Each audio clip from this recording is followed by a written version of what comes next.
بہت وقت پہلے کی بات ہے۔ نامپور گاؤں کے لوگ بہت خوشحال تھے۔ اسی گاؤں میں ایک جادوئی پیڑ تھا۔ پیڑ کے پتے سونے کے اور پھل ہیرے کے تھے۔ گاؤں کے سب لوگ پیڑ کو دیکھ کر بہت خوش ہوتے، اور جب بھی کوئی گاؤں والا اس پیڑ کے پاس آ کر کچھ بھی مانگتا تو پیڑ اس کو ایک ہیرا دے دیتا۔ اسی گاؤں میں ایک کسان بھی رہتا تھا جس کے پاس ایک گائے تھی۔ گائے سے اس کے گھر کا گزارا چلتا تھا۔ ایک دن نعمان صبح اٹھ کر گائے کو چارہ ڈالنے جاتا ہے اور دیکھتا ہے کہ گائے نیچے زمین پر گری ہوئی ہے۔ ہائے، میری گائے کو کس کی نظر لگ گئی؟ اس گائے سے ہی تو میرا گھر چلتا تھا۔ نعمان کی بیوی شور کی آواز سن کر باہر آتی ہے۔ ارے کیا ہوا ہماری گائے کو؟ اب ہماری گائے نہیں رہی، اور اب میرے پاس اتنے پیسے بھی نہیں کہ میں نئی گائے خرید سکوں۔ اچھا رونا چھوڑو، اور ہمارے گاؤں میں ایک جادوئی درخت ہے، اس کے پاس جا کے مدد مانگو، وہ ضرور مدد کرے گا۔ ہاں، تم ٹھیک بول رہی ہو۔ اس کے علاوہ اب ہمارے پاس کوئی اور راستہ بھی نہیں ہے۔ پھر نعمان اور اس کی بیوی سائمہ دونوں اس پیڑ کے پاس جاتے ہیں۔ ارے یہ تو سونے کا پیڑ لگ رہا ہے۔ پھر نعمان پیڑ کو اپنے ساتھ ہونے والے سارے واقعے کے بارے میں بتاتا ہے۔ تم پریشان مت ہو نعمان، میں تمہاری مدد ضرور کروں گا۔ تم ایک ہیرا لے سکتے ہو۔ بہت بہت شکریہ۔ مجھے بھی تمہاری مدد کر کے بہت اچھا لگا۔ نعمان اور اس کی بیوی ہیرے کو دیکھ کر بہت خوش ہوتے ہیں۔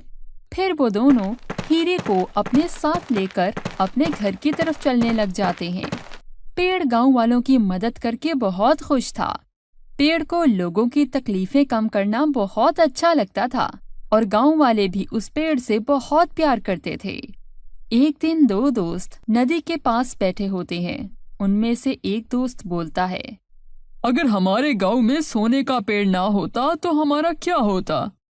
ہاں بھائی، یہ سونے کا پیڑ ہمارے بہت کام کا ہے۔ ایسے پیڑ کی باتوں باتوں میں دونوں دوستوں میں لالچ آ جاتا ہے۔ ویسے کاشی، میں ایک بات سوچ رہا ہوں۔ کیا دوست؟ کیوں نہ ہم اس پیڑ کو کاٹ کر اس کے اوپر لگے سارے ہیرے اتار لیں اور سونے کے سارے پتے بھی خود رکھ لیں۔ ارے واہ شامو، تم بول تو ٹھیک رہے ہو۔ ارے دوست، تمہیں تو پتا ہے اگر ہم نے ایسا کیا تو ہم گاؤں کے سب سے امیر آدمی بن جائیں گے۔ پھر اگلے دن دونوں دوست پیڑ کو کاٹنے کے لیے پیڑ کے پاس پہنچ جاتے ہیں، لیکن تب کوئی نہ کوئی مدد کے لیے پیڑ کے پاس آ رہا ہوتا ہے۔ وہ دونوں سب گاؤں والوں کے جانے کا انتظار کرنے لگ جاتے ہیں۔ دیکھتے ہی دیکھتے رات ہو جاتی ہے۔ دونوں دوست پیڑ کے پاس جاتے ہیں۔ خیریت تو ہے؟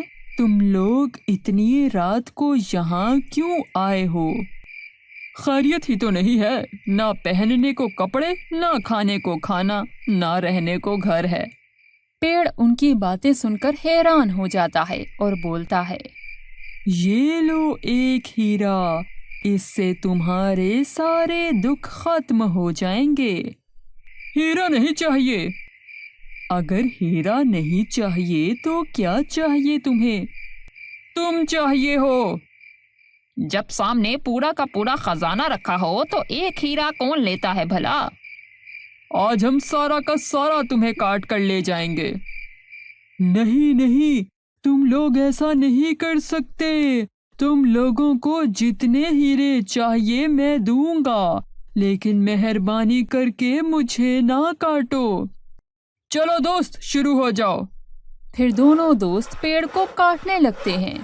کچھ ہی دیر میں پیڑ کٹ کر نیچے زمین پر گر جاتا ہے۔